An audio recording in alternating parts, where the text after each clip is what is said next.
In a recent report, the International Fund for Agricultural Development says that many farmers in West Africa are still reeling from the impact of Ebola and urgently need help, or they could be forced to leave their farms to seek work elsewhere.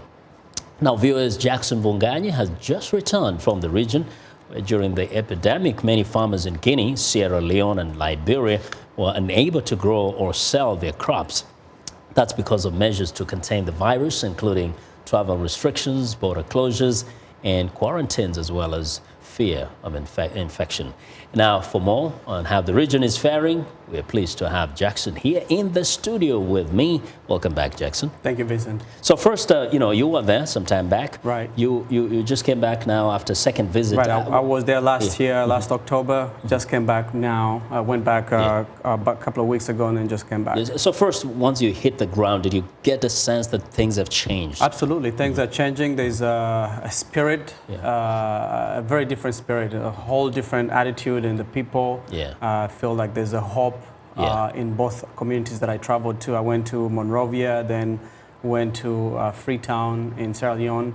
And, shops are open, people are going about their businesses, schools are back, students are back in school.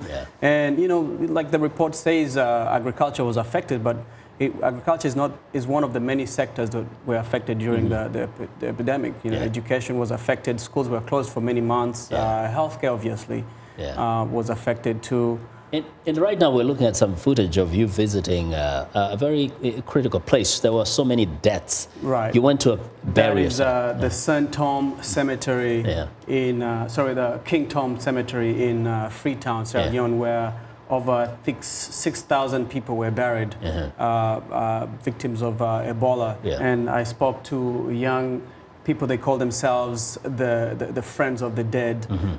They were working with during Ebola. I remember that there were a lot of reports of people contracting Ebola because of touching the dead. And so the Red Cross, Concern, and the government came together and formed teams, burial teams, where they would go into villages or homes and get the people who have who died because of Ebola, and then bury them. And this King Tom Cemetery is one of the cemeteries. These young men that I was talking to, in Freetown, were part of Concern International.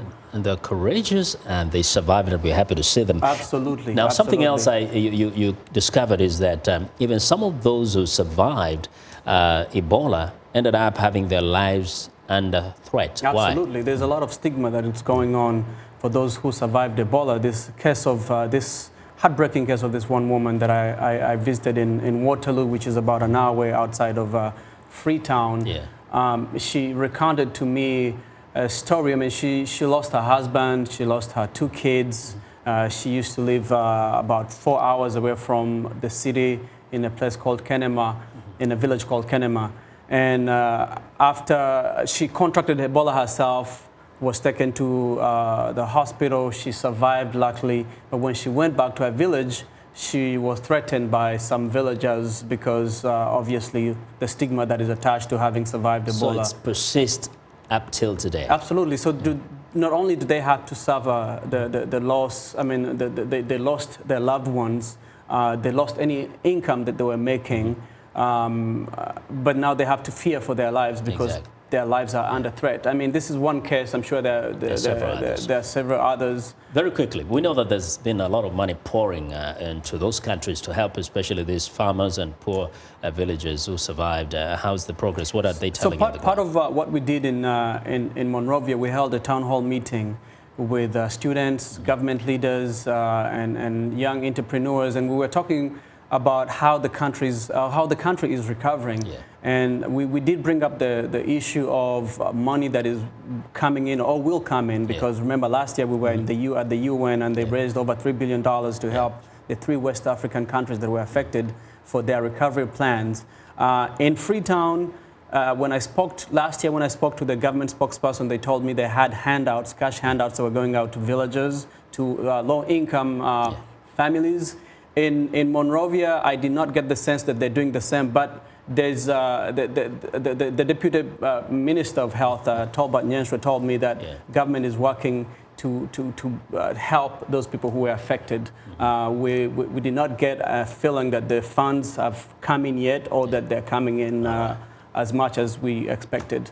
Excellent reporting, Jackson, and we know that we can expect more Absolutely. from you in the coming weeks. Thank you. Thanks a lot.